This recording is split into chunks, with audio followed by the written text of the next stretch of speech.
Morning. How are you, everyone? Doing all right? Yes, I know it's very sad that we had to finish the QT Club like that yesterday. Well, I want faithfulness. Faithfulness is really difficult to find. If you are one of the faithful ones, know that I'm very, very proud of you. And I know it's not easy to be faithful. So thank you, and I'm really proud of you. Let's take a look at today's lesson.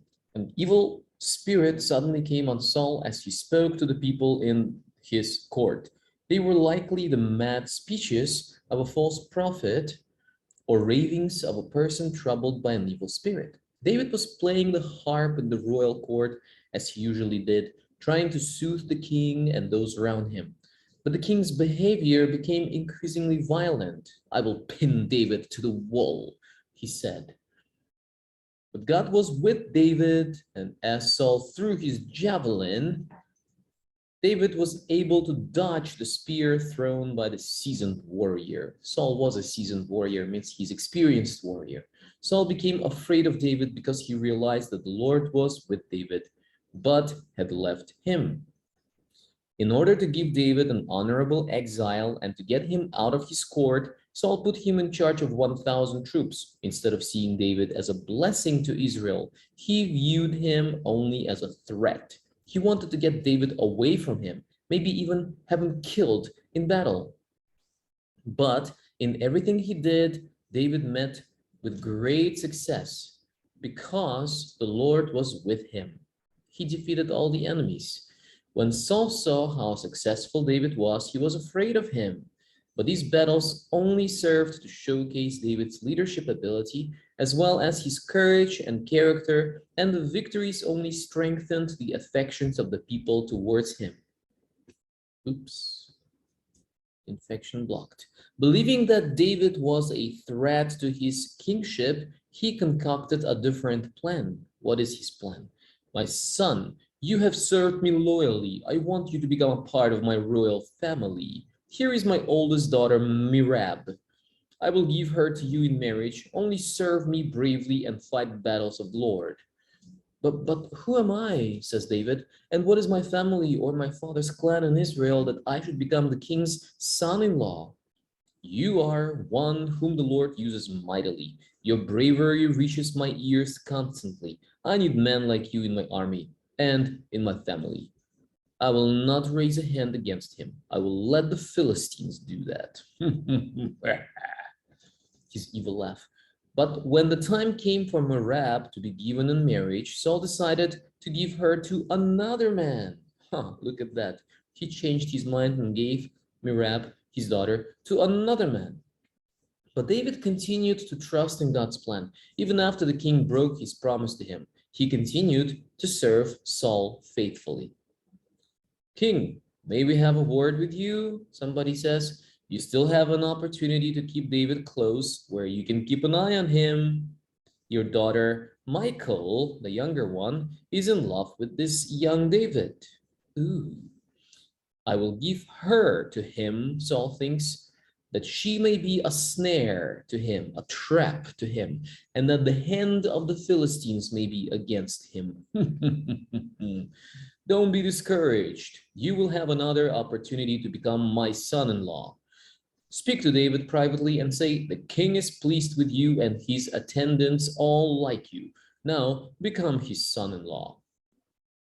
Saul's attendants repeated the matter to David, but he responded with humility. Do you think it is a small matter to become the king's son-in-law? I am only a poor man and little known. Say to David, the king wants no other prize for the bride than 100 Philistine foreskins to take revenge on his enemies. So he says, go and kill the Philistines, 100 of them.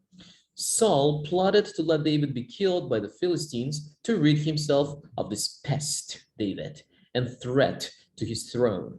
Now, there is a little mark over here. In ancient warfare, armies would sometimes mutilate the dead soldiers as a sign of disdain. This particularly served to stir up fury in opposing armies. Yes, foreskins means part of a Philistine. You kill them and bring something that belongs to them, to their bodies, as a proof that you really killed them. I'm not going to explain what foreskin is. It's kind of yucky. Mount up, says David. So he goes and fights with 100 Philistines, and there. You asked for 100, but I have brought 200 in honor of my king. And he put those little pieces of foreskin in the basket. And there are 200 of them. Can you imagine that? Saul honored his pledge this time, but when Saul realized that the Lord was with David and that his daughter Michal loved David, he became even more anxious. Saul became still more afraid of David, and he remained his enemy the rest of his days. Let's look at the lesson now. David, jealousy, courage, and love. David had become popular all over Israel, and Saul was jealous of him. He thought, I will get David to fight in the fiercest battles so that he gets killed by the Philistines. Then I will not need to kill him myself. Michal, one of Saul's daughters, fell in love with David. Saul was pleased when he found out about this and ordered his officers to tell David, all Saul wants from you as payment to marry Michal is 100 dead Philistines. David wasted no time in showing his love for Michal and came back with proof that he had killed 200 Philistines. So Saul allowed Michal to marry David, but planned to use her to trap him. What can I hold on to when life becomes hectic? It's a good question. What can I hold on to? Right now, life is kind of hectic. It's very uncertain. We do not know what's going to happen tomorrow. Life is hectic. So much had happened in David's life since he had left his peaceful life as a shepherd to join Saul's army. Do you think David sometimes longed to be back with his sheep in the field? Maybe he did. Within a short time, David had become famous throughout the land. He had also become a commander in Saul's army.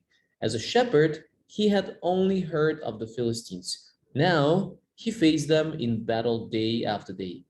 Then there was Saul, the jealous king, who kept on trying to get rid of him. And now David had married Saul's daughter. It had all happened so fast. Imagine all the different feelings that tumbled around in David's heart. Life has peaceful moments when we have time to enjoy the little things, when we have time to look at flowers and watch the clouds changing shape. Suddenly things change and we feel unsafe, like a small boat being tossed about on a stormy sea. And this is what the life in Sri Lanka is like right now, isn't it? For David, there was only one thing that would never change: the fact that God was in control of his life. God loved him and would always be there for him.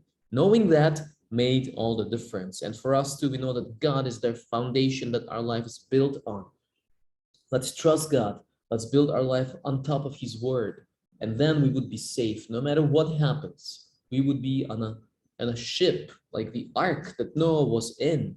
No matter what happens to the world outside, we would be safe inside that ark, inside God's arms of love wrapped around us. Verse for today: you will keep in perfect peace him whose mind is steadfast, because he trusts in you. If you trust in God, your mind would be steadfast. You will not go crazy. What's happening in this world, like that, because you would trust God completely. Isaiah 26:3, that's where it says that.